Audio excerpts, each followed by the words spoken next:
In 1996, the World Wrestling Federation was losing a war it didn't even know how to fight.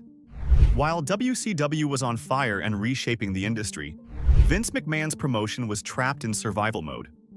Monday Night Raw was being beaten week after week, pay-per-view buy rates were sinking, and house show attendance was drying up. Behind the scenes, morale was collapsing as top stars jumped ship for bigger money and greater creative freedom. And yet, buried beneath the chaos, something unexpected was taking shape. Stone Cold was born. The Rock made his first appearance. By the end of the year, Vince McMahon was finally being forced to confront a harsh reality. The future of wrestling would be louder, darker, and far more dangerous. But before the Attitude Era could rise, everything had to go wrong. And in 1996 it did.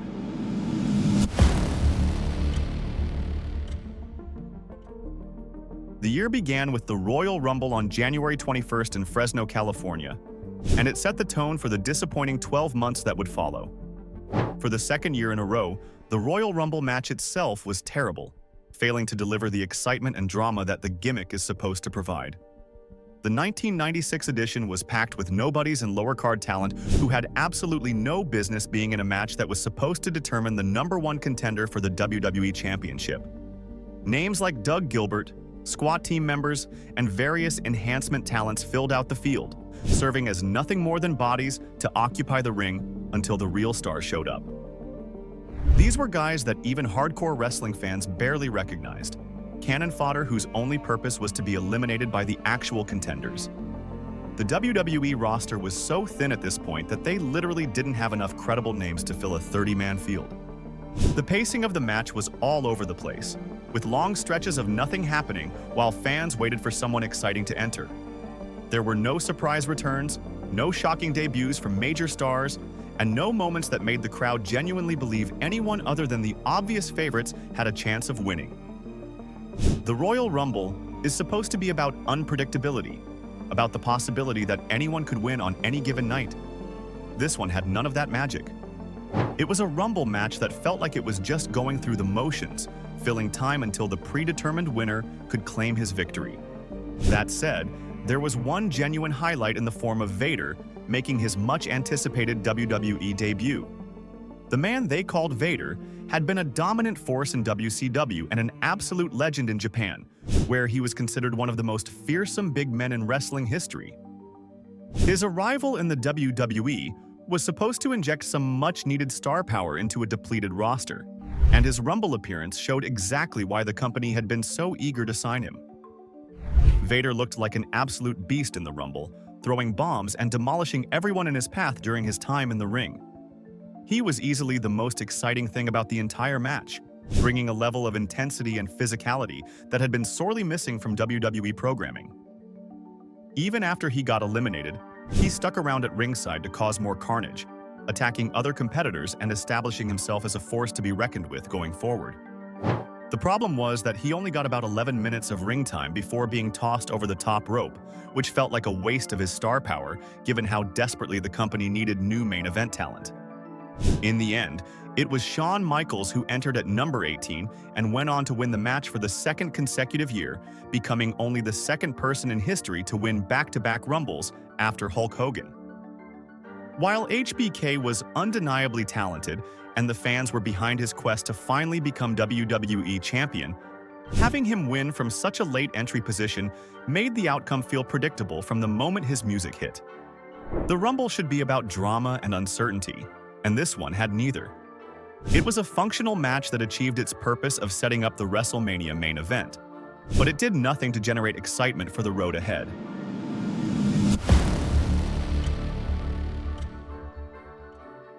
Also at the Royal Rumble, Goldust was proving to be one of the most divisive characters in WWE history, both on-screen and backstage. After his debut in late 1995, audiences genuinely didn't know what to make of him. Dustin Rhodes, the son of the legendary American Dream Dusty Rhodes, had transformed himself into this bizarre, androgynous Hollywood character who used psychological mind games to unsettle his opponents. By 1996, the WWE was leaning heavily into his ambiguous presentation as a way to generate heat from the audience.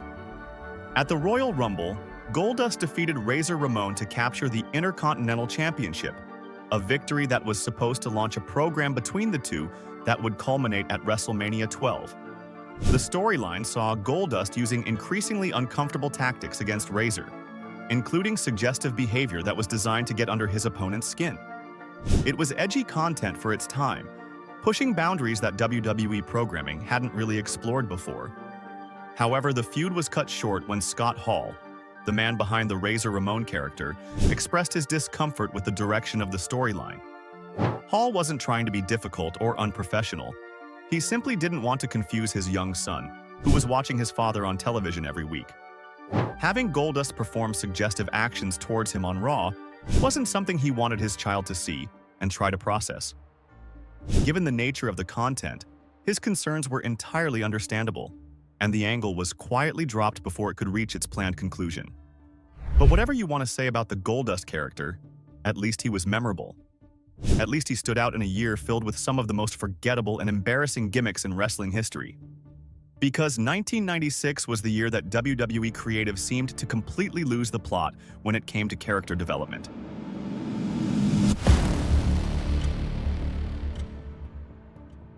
If you want to understand why WWE was losing the ratings battle so badly in 1996, look no further than the parade of awful gimmicks they introduced throughout the year. It's like Vince McMahon looked at the declining ratings and thought, how can we make them even worse? How can we make fans change the channel even faster? The answer, apparently, was to debut a series of cartoon characters that belonged in a Saturday morning show rather than a professional wrestling program aimed at adults. First, there was T.L. Hopper, played by Tony Anthony, who was literally an evil plumber. His entire gimmick was that he was a plumber who wrestled. He carried a plunger to the ring as his signature weapon. That was it. That was the whole character. He wore blue overalls and talked about fixing pipes. In an era when WCW was presenting the New World Order as a dangerous faction taking over their company, WWE was giving us a guy whose finishing move involved toilet-based humor. The disconnect from what audiences actually wanted couldn't have been more obvious. Then there was the Goon, portrayed by veteran wrestler Bill Irwin, an ex-hockey player who still brought his hockey stick to the ring with him, like he couldn't let go of his past career. The joke, such as it was, centered around the fact that he was too violent for professional hockey, but perfectly suited for professional wrestling. He wore a hockey jersey to the ring and hit people with his stick. It was a one-note gimmick that got old after approximately one appearance. Yet they kept trotting him out week after week, as if audiences would eventually warm to the concept. These characters weren't just bad, they were actively insulting to the audience's intelligence. While WCW was presenting wrestling as cool and dangerous with the NWO, making fans feel like they were watching something edgy and rebellious, WWE was stuck in a new generation mindset that was rapidly becoming outdated. The disconnect between what fans wanted and what WWE was providing had never been more obvious, and the ratings reflected that disconnect week after week.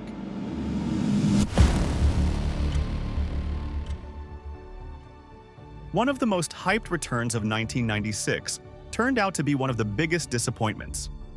After nearly 4 years away from the company following his controversial departure in 1992, The Ultimate Warrior was brought back to the WWE with massive fanfare. The company invested heavily in elaborate vignettes designed to make his return feel like a momentous occasion, trying desperately to recapture the magic of 1990 when Warrior was one of the hottest acts in professional wrestling. The vignettes were mystical and over-the-top, featuring Warrior speaking in his trademark cryptic style about destiny and destruction. The production values were impressive, and for longtime fans there was genuine excitement about seeing the face-painted maniac return to WWE rings. After years of legal disputes and backstage acrimony, it seemed like the company and their former champion had buried the hatchet and were ready to work together again. At WrestleMania 12, Warrior faced a young Triple H in what was supposed to be a showcase for the returning legend. The match was positioned as a way to re-establish Warrior's dominance right out of the gate, giving him a decisive victory on the biggest stage of the year. Warrior was always going to win. That was never in question. But he was at least supposed to sell some of Hunter's offense, to make the younger talent look credible even in defeat and give the match some drama. Instead, Warrior completely squashed Triple H in under 2 minutes, including the humiliating moment where he popped straight back up after taking a pedigree, as if it hadn't affected him at all. The pedigree was supposed to be a protected finisher, a move that put people away, and Warrior no-selling it made both the move and Hunter look weak. It was a selfish performance that did nothing to help anyone except Warrior's ego. The burial of Triple H was bad enough, but Warrior's subsequent feuds were even worse. His next program was with Goldust, and it was a complete disaster from start to finish. Warrior reportedly despised the Goldust character, finding it offensive and refusing to engage with it properly. He allegedly didn't even want to touch Goldust during their matches, making it difficult to produce compelling content. Their big showdown at In Your House, Good Friends, Better Enemies, ended in a countout, a finish that satisfied absolutely nobody. The match was awkward, the crowd wasn't invested, and it was clear that Warrior had no interest in putting any effort into the program. Shortly after, the feud was quietly dropped altogether, with neither man getting anything positive out of the experience. After that creative dead end, Warrior was handed Jerry Lawler in what became one of the most half-hearted feuds of the entire year. The storyline revolved around Lawler mocking Warrior's comic book, Warrior, which the Ultimate Warrior had been promoting as a serious creative endeavor. It was about as compelling as it sounds, which is to say not at all.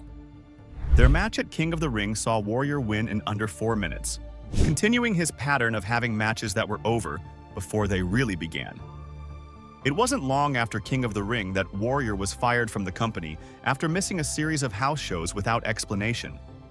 The circumstances of his departure were messy, with both sides offering different accounts of what happened and who was at fault. Warrior claimed he was dealing with personal issues. WWE claimed he was being unprofessional and unreliable.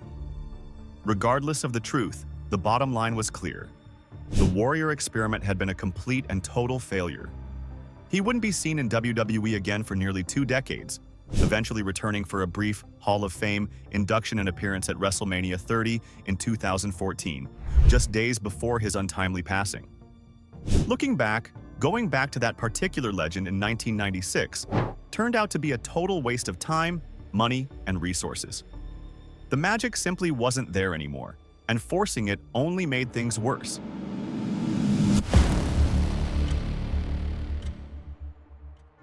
One man who was in the process of becoming a genuine legend in 1996 was Shawn Michaels. The Heartbreak Kid had been building toward his moment for years, paying his dues in tag teams, winning the Intercontinental Championship multiple times, and proving himself as one of the most talented in-ring performers in the world. WrestleMania 12, held on March 31st at the Arrowhead Pond in Anaheim, California, was supposed to be his coronation as the top star in the company. Michaels faced Bret Hart for the WWE Championship in a 60-minute Iron Man match, a stipulation that was meant to add drama and prestige to the biggest match of the year. The Iron Man format, where the wrestler with the most falls at the end of 60 minutes wins, had rarely been used in WWE, making this feel like a truly special occasion. Both men were presented as equals, 2 of the best wrestlers in the world going head-to-head for the ultimate prize. The lead-up to WrestleMania told a redemption story that made it pretty obvious Michaels was going to win. Back in October 1995, he had suffered a real-life concussion after being attacked outside a nightclub in Syracuse, New York. The incident was serious enough that there were genuine concerns about his future in the business. The WWE incorporated this into their storyline by having Owen Hart take credit for the injury on television, making it seem like Shawn's career might be over before he ever got his chance at the top. His dramatic return and subsequent Royal Rumble victory put him on the road to WrestleMania, where he would finally achieve his boyhood dream of becoming WWE Champion.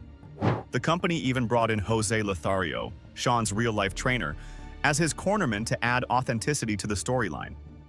Everything was building toward a feel-good moment where the most talented wrestler of his generation would finally get his due.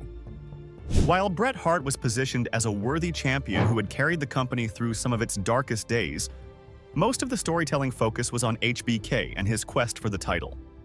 The Iron Man stipulation was supposed to create drama, but the match itself had significant pacing issues. The middle portion dragged considerably, with both men seemingly killing time before the finish. Without any falls being scored, some segments felt like they were just waiting for the clock to wind down. After 60 minutes of action that produced 0 falls, with neither man able to score a pinfall or submission, the match was declared a draw. But this was WrestleMania, and the show couldn't end without a definitive finish. WWE President Gorilla Monsoon ordered the match to continue in sudden death overtime, and Shawn finally scored the one and only fall of the night with a super kick to win the championship. His celebration afterward included telling Bret to get out of his ring, a moment that planted seeds for their future conflicts and hinted at a more aggressive side of the Heartbreak Kid.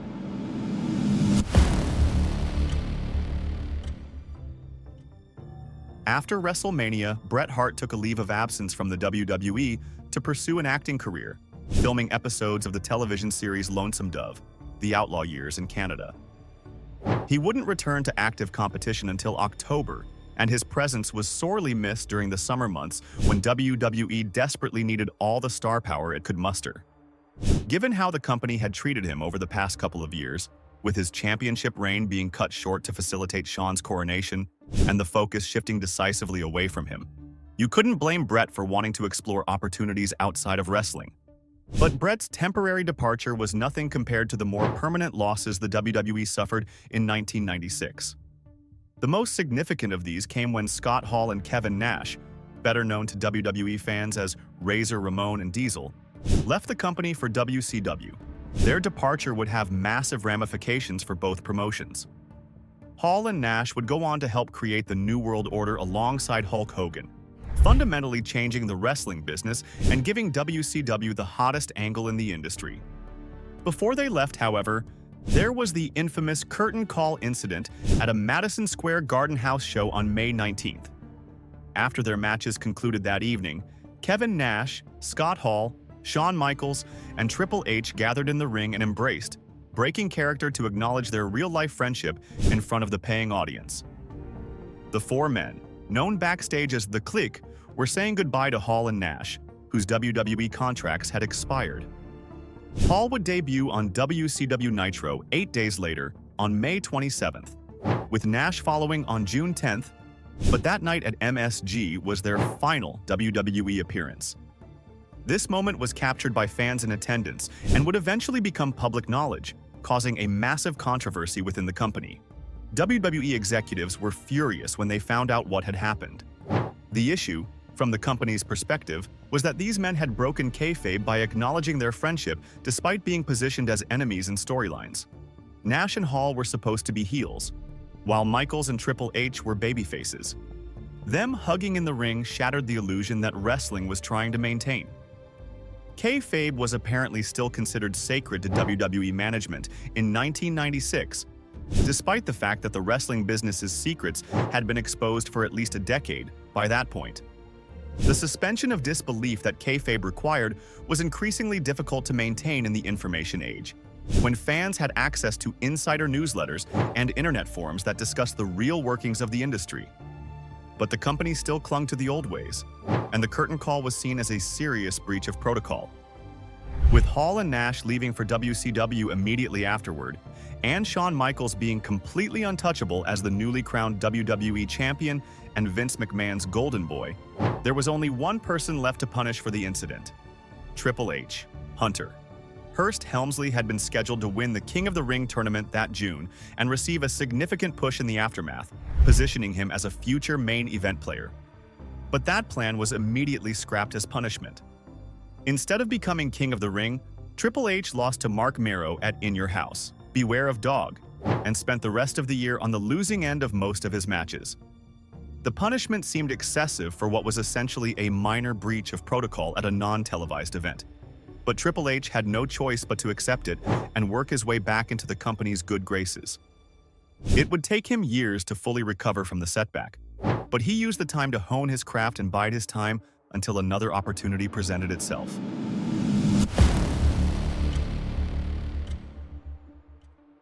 Speaking of In Your House, Beware of Dog, that pay-per-view became symbolic of WWE's troubled 1996 in ways nobody could have predicted.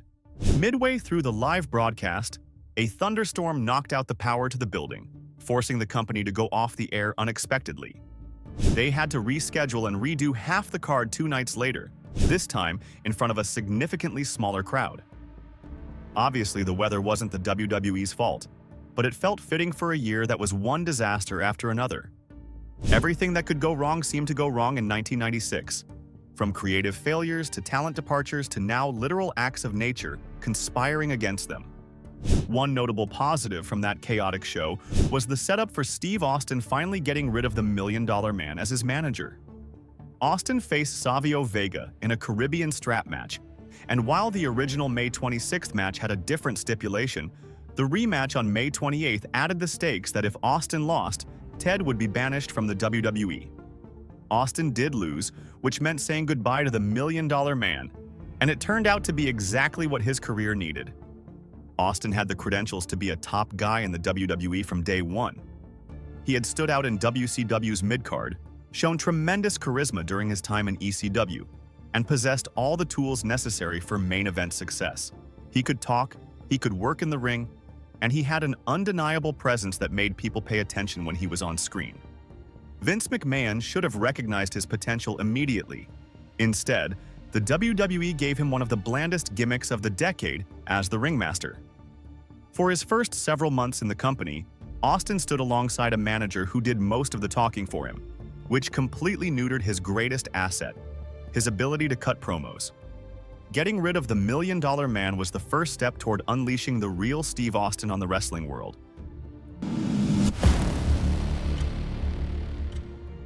With Triple H removed from consideration due to his punishment for the curtain call incident, the WWE needed to find a new winner for the 1996 King of the Ring tournament. The event was held on June 23rd in Milwaukee, Wisconsin, and the decision of who would take the crown would prove to be one of the most important in company history, even if nobody fully realized it at the time. Steve Austin was given the opportunity to win the tournament, and he made the most of it. Austin had been toiling in the WWE midcard since his debut in late 1995, saddled with the generic ringmaster gimmick that did nothing to showcase his incredible charisma and promo ability.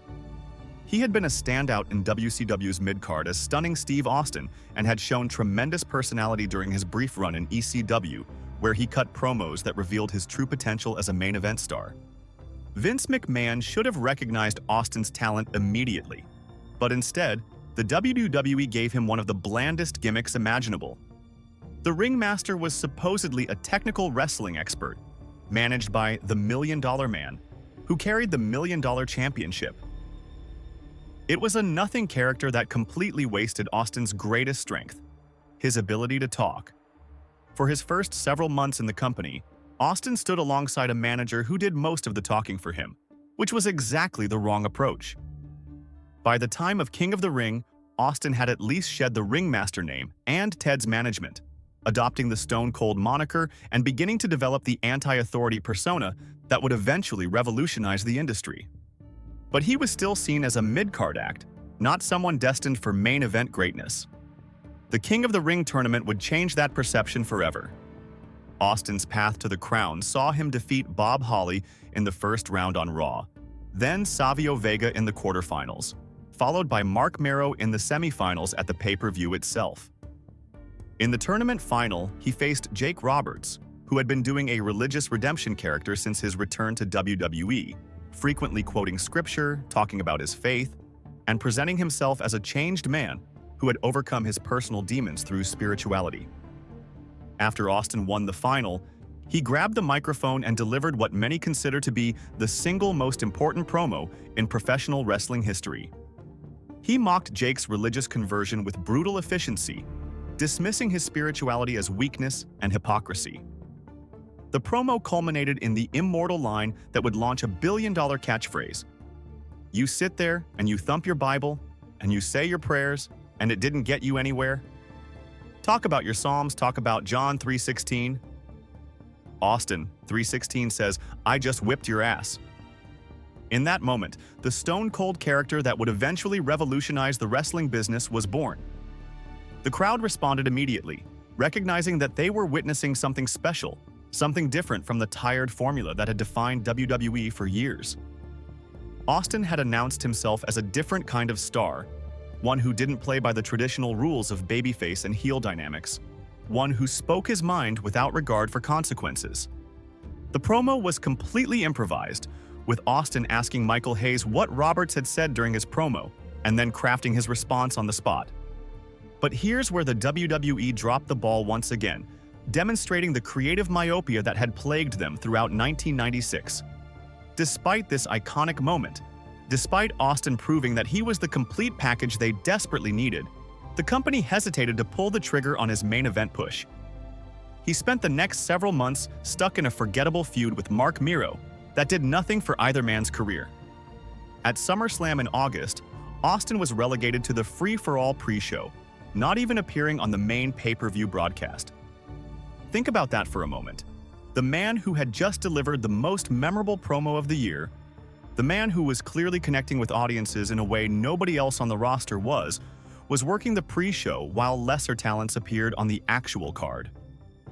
Even after creating one of the most iconic moments in wrestling history, WWE management still couldn't see what they had right in front of them. It would take several more months before they finally started pushing Austin toward the main event level.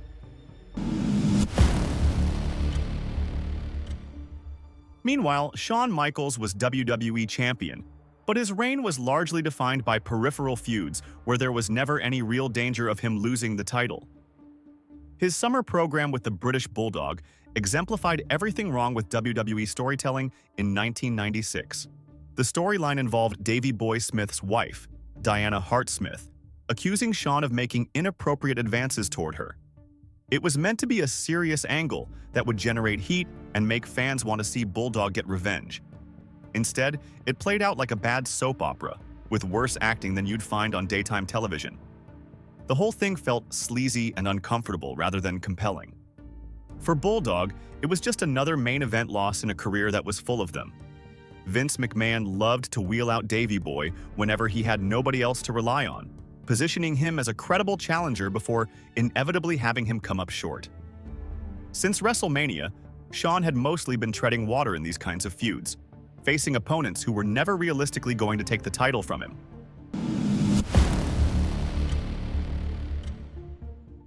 Vader was supposed to be different.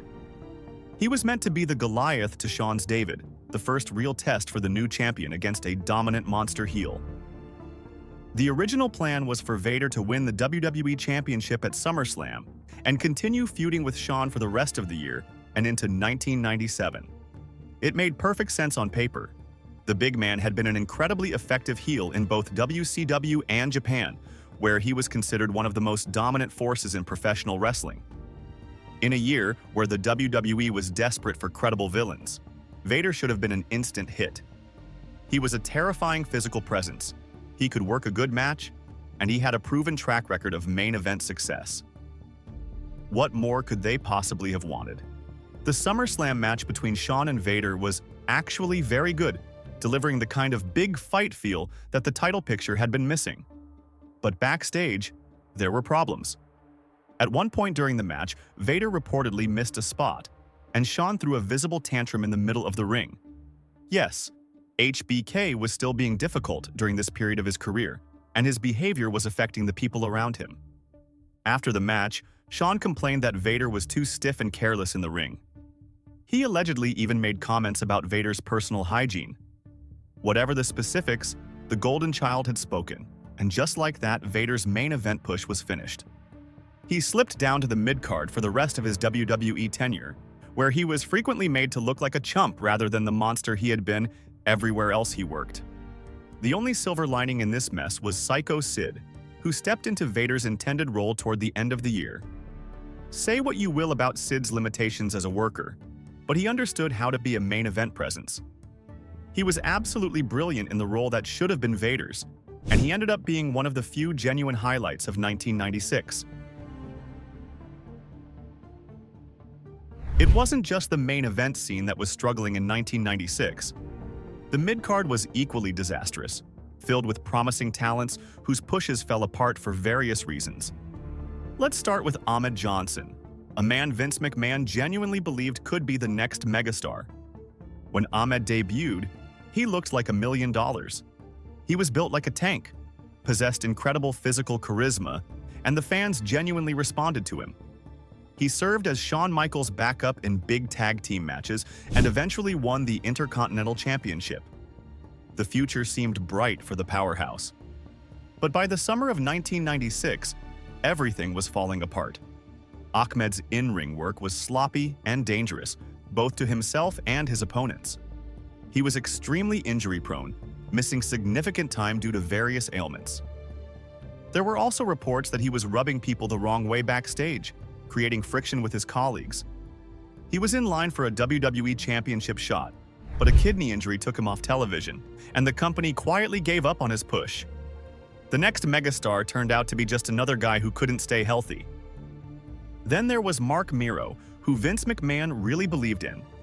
Mero received the company's first ever guaranteed contract when he jumped from WCW, where he had shown tremendous charisma as Johnny B. Bad.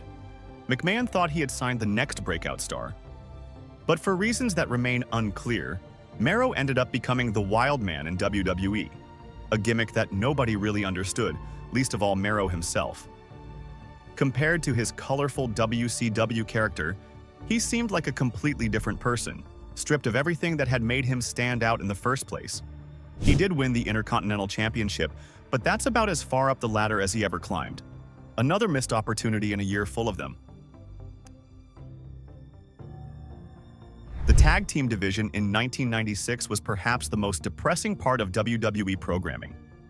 The three main teams that dominated the division were the Body Donnas, the Godwins, and the Smoking Guns. Some combination of these three teams appeared on virtually every pay-per-view until August, and watching them cycle through the same matches over and over was tedious in the extreme. Then things got even worse when the New Rockers debuted. Marty Jannetty and Leif Cassidy were meant to recapture the magic of the original Rockers, but the result was a pale imitation that only reminded fans of how much better things used to be. The Godwins were especially tedious to watch. Henry and Phineas Godwin, with their pig farmer gimmick, represented everything wrong with the new generation era. Despite having a cartoonish gimmick that belonged in a children's show and limited wrestling ability, they still appeared on television every single week. They were the embodiment of WWE's creative bankruptcy in 1996. But even the Godwins were better than what came in September when fake Razor Ramon and fake Diesel made their debut. This was technically part of Jim Ross's heel turn, with JR introducing new versions of the departed stars as a way to generate heat. The fans absolutely hated seeing Glenn Jacobs and Rick Bogner cosplaying as Diesel and Razor Ramon, which was exactly the reaction WWE was going for. But in reality, this angle wasn't really about JR or generating creative heat. It was Vince McMahon lashing out at WCW. When Hall and Nash jumped ship, they instantly became the hottest act in wrestling as founding members of the New World Order. The NWO was catching fire, and Nitro was beating Raw in the ratings every single week. Vince was furious, and while he couldn't stop his talent from leaving, he still owned the Razor Ramon and Diesel gimmicks. The problem was that all this did was remind WWE's dwindling audience that the real Hall and Nash were just a channel away, doing far more interesting things in WCW. Instead of making fans forget about the departed stars, it actively encouraged them to flip over to Nitro to see what they were missing. It was a petty, counterproductive move that accomplished nothing positive. The fake Razor and Diesel debacle wasn't the only time Vince's frustration with WCW manifested in bad television. Throughout 1996, WWE produced the Billionaire Ted skits, a series of sketches featuring actors portraying geriatric versions of Hulk Hogan, Randy Savage, and Ted Turner himself. The segments were meant to mock WCW for relying on aging stars who were past their prime. The problem with this approach was that Hogan and Savage weren't jokes in WCW. They were still headlining pay-per-views and drawing fans. Hogan had just turned heel and become the leader of the NWO, the hottest angle in wrestling. Savage was right there with him, helping to make WCW must-see television. So who exactly was Vince kidding with these segments? While WWE's business was going down the toilet, with ratings declining and pay-per-view buy rates cratering, Vince was wasting precious television time on petty attacks against his competition. Every minute spent on billionaire Ted was a minute that could have been used to build new stars or create compelling storylines. It was a perfect example of misplaced priorities during a critical period.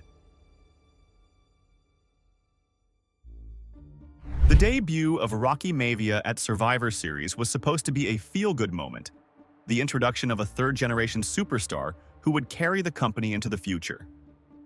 Dwayne Johnson, son of Rocky Johnson and grandson of High Chief Peter Maivia, had all the physical tools and family pedigree to become a major star. WWE positioned him as an instant babyface, smiling and connecting with the audience. Initially, the Madison Square Garden crowd actually cheered Rocky at his Survivor Series debut, chanting his name as he emerged as the sole survivor in his 8-man elimination match. But the goodwill wouldn't last. By early 1997, particularly after he won the Intercontinental Championship in February, audiences had turned on him completely. Fans chanted, "Die Rocky die," and "Rocky sucks," rejecting his bland, smiling babyface persona. The problem wasn't Rocky's talent, it was his presentation. Audiences in late 1996 and early 1997 didn't want another generic good guy.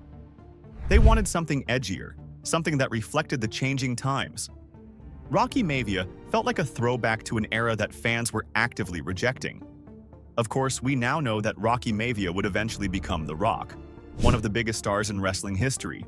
But that transformation required a heel turn and a complete reinvention of his character. In 1996, however, he was just another example of WWE being out of touch with what their audience actually wanted. By the end of 1996, you could see WWE starting to experiment with more adult-oriented content, even if the execution was sometimes questionable.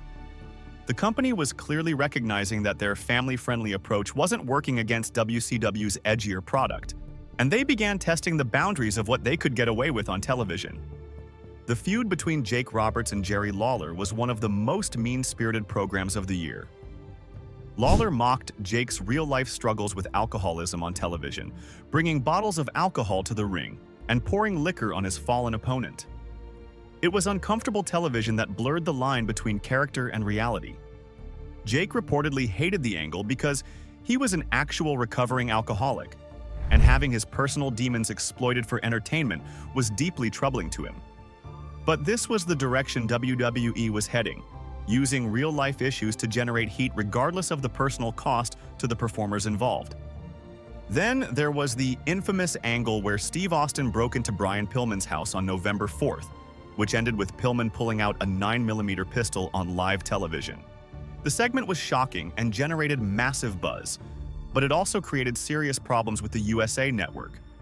While the network may have been aware of the general concept ahead of time, the execution exceeded expectations when Pillman dropped an uncensored F-bomb on live TV, the first in WWE history. USA executives were reportedly furious, and Vince McMahon had to apologize on Raw the following week. These angles were memorable, and they did hint at the direction WWE would eventually take successfully during the Attitude Era. But in 1996, it felt like they were going too far too fast, pushing boundaries without fully understanding where the line should be. The company was throwing things at the wall to see what stuck, and some of those things were genuinely problematic. The next 12 months would prove to be a turning point for the company. 1997 would see the rise of Stone Cold Steve Austin as a main event player, the heel turn of Bret Hart, the debut of Kane, and the infamous Montreal Screwjob that would set the stage for the Mr. McMahon character. It was the year that WWE began to find its footing again, laying the groundwork for the Attitude Era that would eventually lead to the most successful period in company history. But that's a story for another video. Like and subscribe for more hard-hitting wrestling documentaries. Until next time.